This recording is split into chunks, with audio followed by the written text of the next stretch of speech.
Selamat datang semua ke penerokaan kita kali ni. Okey, kita bukan nak cakap pasal berita teknologi biasa tau.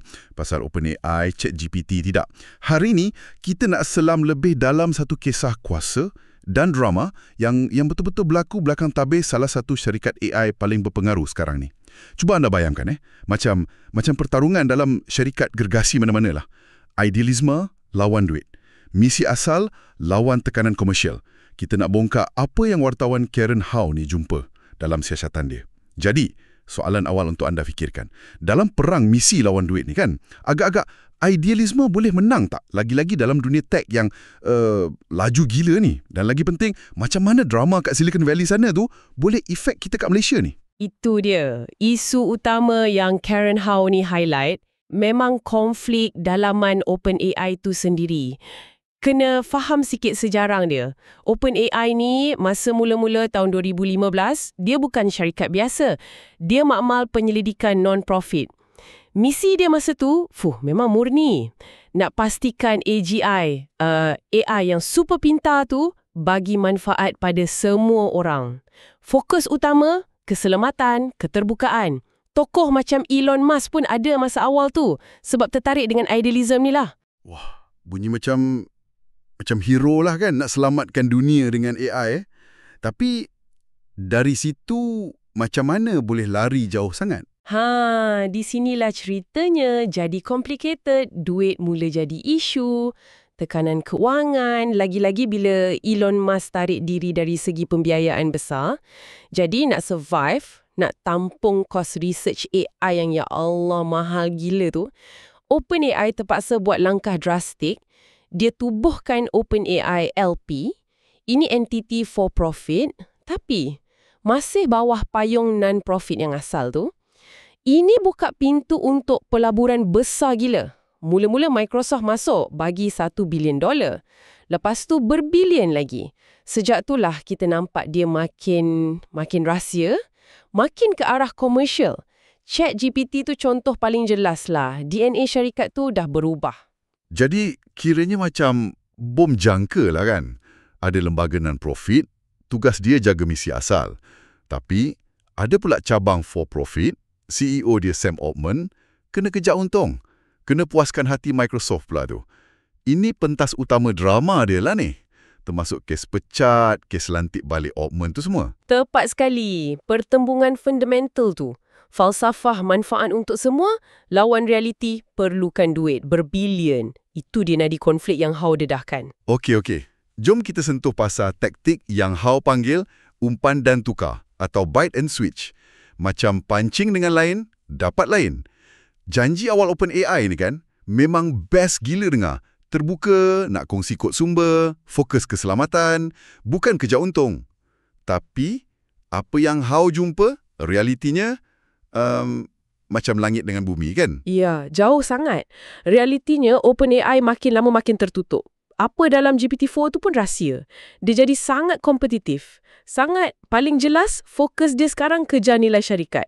Berpuluh bilion dolar, ada sebut 86 bilion, ada kata 157 bilion pun mungkin. Ini dah lari jauh sangat dari semangat non-profit asal tu. Peralihan macam ni kan, dari janji baik ke reality bisnes, rasa macam pernah dengar kat tempat lain juga. Kat Malaysia pun mungkin ada kan, startup ke, projek apa ke, mula-mula janji bulan bintang untuk masyarakat. Lepas tu, lama-lama fokus ke duit je, atau operasi jadi tak telus. Apa kita boleh belajar dari OpenAI ni, pasal janji-janji syarikat tech? Kena hati-hati ke? Peralihan kat OpenAI ni ada sebab dia. Bukan saja-saja jadi. Pertama, kos. Kos nak latih AI ni memang menampau. Model macam GPT-3, GPT-4 tu perlukan kuasa komputer yang gila banyak. Beribu-ribu chip GPU NVIDIA. Tu, mahal gila. Lepas tu, dia telan elektrik. Banyak sangat. Bila Musk macam kurang bagi dana, diorang terdesak lah. Dan Microsoft masuk bukan setakat bagi duit je lah kiranya. Bukan setakat bagi duit. Jauh lebih dari itu. Dia jadi partner strategi utama. Microsoft dapat akses eksklusif teknologi OpenAI tu, terus masuk dalam produk Microsoft. Lagi penting, Microsoft bagi infrastructure cloud Azure tu. Itu tulang belakang operasi OpenAI. Jadi macam dah terikat dengan matlamat komersial. Contoh spesifik, struktur OpenAI, LP tu sendiri, memang direka nak tarik duit besar. Keputusan tak lepas GPT-2 sepenuhnya dulu tu, alasan keselamatan, tapi mungkin juga sebab takut pesaing macam Google kejar. Dah mula main rahsia dari situ. Semua ni tolak dia ke arah bisnes. Menarik. Dalam siasatan Howe ni, ada satu lagi benda kompleks disebut. Pengaruh falsafah effective altruism. EA. Apa benda tu sebenarnya? Okey, EA ni secara ringkasnya dia satu gerakan falsafah lah. Cuba guna bukti, guna logik, nak cari cara paling berkesan nak tolong dunia. Dalam konteks AI ni, ramai pengikut EA ni fokus gila kat risiko kewujudan, existential risk. Maksudnya ancaman besar yang boleh hancurkan masa depan manusia. Terutamanya pasal AGI yang tak terkawal nanti. Diorang ambil serius benda ni. Jadi dia bukan macam falsafah biasa je lah. Macam satu kepercayaan kuat gila. Macam ideologi atau agama sikit. Pengikut dia yakin betul cara dia orang betul. Hak kata budaya EA ni ada kaitan dengan orang-orang dalam OpenAI kan? Aha, memang ada pengaruh. Contohnya Open Philanthropy, yayasan yang dibiayai oleh co-founder Facebook Dustin Moskovitz tu, banyak bagi dana untuk isu keselamatan AI yang EA ni promote. Pengasas Anthropic, pesaing OpenAI tu pun, ramai dari ex-OpenAI yang kuat pegang prinsip EA. Malah Sam Bankman-Fried yang kes FTX tu pun dulu penyokong kuat EA. Jadi falsafah ni memang ada dalam ekosistem tech, terutamanya geng yang risau pasal AI jangka panjang. Tapi macam mana pula budaya EA yang macam idealistik, fokus keselamatan ni boleh clash dengan realiti bisnes kat OpenAI sampai jadi konflik? Kat sinilah jadi apa yang Howe panggil the divorce. Macam perceraian dalaman. Ada dua kem utama. Selalu tak sependapat. Satu, kem safety alignment. Ramai terpengaruh EA. Risau pasal AGI. Nak gerak perlahan, hati-hati. Fokus nak pastikan AI ikut nilai manusia. Satu lagi kem applied commercialization. Yang ni nak laju. Nak keluarkan produk macam ChatGPT, DALL-E, nak penuhi kehendak pasaran, kehendak Microsoft. Jadi bergaduhlah pasal nak buat apa? Nak lancar produk ke tak? Macam tu. Lebih kurang macam tu. Contoh masa nak lancar DALL-E 2 tu kan, penjana image tu, Cam Safety kata, sabar dulu, test lagi, pastikan selamat. Cam Applied pula, tak boleh jadi, kena cepat, pesaing dah nak keluar produk. Lepas tu berebut pasal duit komputer tu, sumber computing power yang mahal tu, siapa patut dapat lebih. Cara ukur kejayaan pun lain. Satu tengok progress research safety, satu lagi tengok berapa ramai guna produk, berapa banyak untung. Benda-benda ni lah yang buat suasana dalaman jadi tegang, tak percaya satu sama lain. Last-last meletup jadi krisis bila lembaga pecat Sam Altman tu. Peranan Ilya Sutskever, ketua saintis tu, yang nampak macam pro-safety, memang penting dalam episod pemecatan tu. Okey. Jom kita ubah gear sikit. Dari gaduh dalaman, risiko AGI yang macam jauh tu, kepada benda yang lagi dekat dengan kita kat Malaysia. How ada sebut konsep digital colonialism. Colonialism digital. Bunyi macam, serius gila. Apa maksud dia tu? Konsep ni, dia rujuk pada corak sekarang ni. Macam mana beberapa syarikat tech gegasi, kebanyakannya kat Silicon Valley sana tu, diorang macam dah kontrol infrastruktur digital dunia. Kontrol data kita, diorang yang banyak tentukan arah teknologi. How guna analogi, macam zaman penjajah dulu. Dulu penjajah datang, ambil biji timah, getah. Penjajah digital zaman sekarang ni pula, dia sedut sumber baru. Data peribadi kita berjuta-juta, karya kreatif kita buat latih AI dorang, buruh digital murah dari negara membangun, malah sumber fizikal macam air, tanah, nak buat data center diorang yang makan tenaga banyak tu. Semua ni untuk kumpul kekayaan dan kuasa kat tempat diorang. Berat tu. Ini buat kita kena fikirlah kat Malaysia ni kan. Macam mana kita nak pastikan negara kita, ekonomi digital kita, data rakyat kita, peluang kerja graduan kita nanti, tak jadi macam lombong data atau kilang digital je untuk syarikat luar yang nasib kita ditentukan kat US sana. Macam mana nak elak jadi pengguna pasif je dalam empire AI ni? Dan ini bukan teori je tau. How bagi contoh real. Paling sedih, eksploitasi buruh global.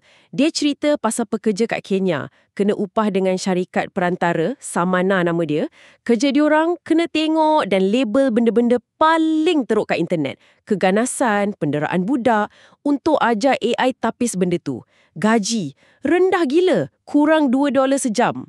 Kesihatan mental diorang teruk. Ini kos tersembunyi AI yang kita syok guna ni. Ada juga cerita pasal pekerja data kat Venezuela, terdesak sebab ekonomi teruk. Selain manusia, alam sekitar macam mana pula? Selalu orang tak cakap pasal ni. Kesan dia besar juga. Data center AI ni perlu tenaga elektrik yang amat sangat banyak. Nak sejukkan server tu lagi. Guna air pun banyak gila untuk sejukkan sistem. Hawin bagi contoh pasal data center Google kat Chile. Masa tu Chile tengah kemarau teruk, operasi data center tu tambah tekanan kat sumber air tempatan. Orang kampung marahlah. Ini isu etika dan kelestarian yang serius pasal perlumbaan AI ni. Berbaloi ke? Ekonomi pula. Kan selalu kata AI ni bagus, naikkan produktiviti semua. Betul ke macam tu? Kajian yang How rujuk tunjuk, cerita dia tak semudah tu. Mungkin ada kerja jadi cepat sikit. Tapi AI generatif sekarang ni mungkin sebenarnya tambah kerja. Ramai pekerja kena spend masa check balik apa AI tu buat. Betulkan salah dia. Lagi risau, kekayaan dari AI ni nampak macam berkumpul kat syarikat tech besar tu je dengan pemegang saham diorang. Tak turun sangat kat pekerja biasa atau masyarakat. Ini bawa kita pada soalan pasal kerja kat Malaysia, graduan baru kita nanti macam mana, industri tech tempatan kita boleh lawan ke atau jadi tukang support je? Sekarang, mari kita tengok naratif pasal hero teknologi. Selalu media suka gambarkan macam tu kan, fokus kat Sam Altman lah, image dia kat luar, macam pemimpin hebat, genius, ada yang bandingkan dia dengan Steve Jobs, Bill Gates lah. Memang itu image awam dia. Tapi siasatan How ni, bila dia cakap dengan orang dalam, bekas kawan sekerja, cerita lain pula keluar. Ada laporan pasal taktik dia yang Licin. manipulatif. Kadang-kadang tak jujur. Contoh masa dia kat syarikat lama dia, Looped. Orang kanan kat situ kata Altman ni selalu utamakan diri sendiri.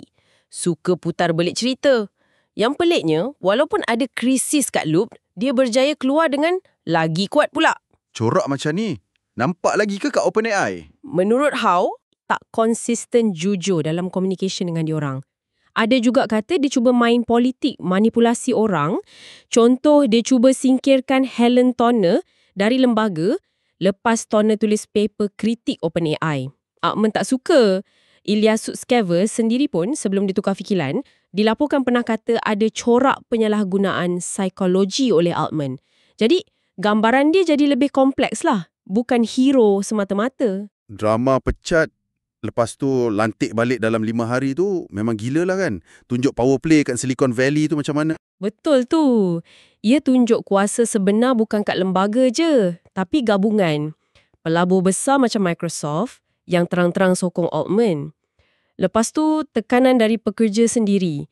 Beratus-ratus ugut nak berhenti ikut Altman pergi Microsoft. Dan Altman sendiri pandai main game lah. Pandai pusing keadaan. Struktur OpenAI yang unik tu, non-profit control for profit, kononnya nak jaga misi asal, nampak macam gagal lah masa krisis ni. Tak boleh nak kawal CEO yang kuat dan cita-cita komersial yang agresif. Perangai Altman yang How gambarkan tu, pandai cakap, pandai pujuk, obses dengan skala besar tapi dalam masa sama, buat orang tak percaya, buat huru-hara. Jadi, bila kita sambung semua titik ni kan, jelaslah cerita OpenAI ni bukan cerita kejayaan teknologi biasa je. Dia lagi rumit. Pasal kuasa, duit, idealisme yang mungkin tergadai. Dan siasatan How ni penting sebab dia tunjuk kos tersembunyi. Kos manusia, kos sosial, kos alam sekitar, belakang tabir AI yang nampak hebat ni, teknologi ni. Untuk apa? Siapa untung? Siapa rugi? Soalan ni sangat kritikal. Lagi-lagi bila AI makin bentuk hidup kita, termasuk kat Malaysia. Tapi, kena ingat juga, modal AI Silicon Valley yang kejar untung, lawan gila-gila ni bukan satu-satunya cara. How ada sebut pasal alternatif. Macam projek Tehiku Media kat New Zealand. Diorang buat AI untuk bahasa Maori bersama komuniti Maori itu sendiri. Data milik komuniti. Atau inisiatif macam DAIR oleh tim Nick Gebro, fokus research AI yang lebih etika, lebih adil. Jadi, ada jalan lain sebenarnya. Perspektif yang bagus tu. Jadi, sebagai penutup lah kan, kita tinggalkan satu soalan untuk anda semua fikirkan. Lepas dengar semua ni, siapa sebenarnya Wira dalam cerita macam OpenAI ni? Adakah hero-hero teknologi ni betul-betul nak bina dunia lebih baik untuk semua? Atau diorang sebenarnya sibuk bina empire sendiri je? Dan apa peranan kita kat Malaysia? Macam mana nak pastikan AI ni betul-betul bagi manfaat kat kita, bukan jadikan kita sebahagian dari empire orang lain? Fikir-fikirkanlah.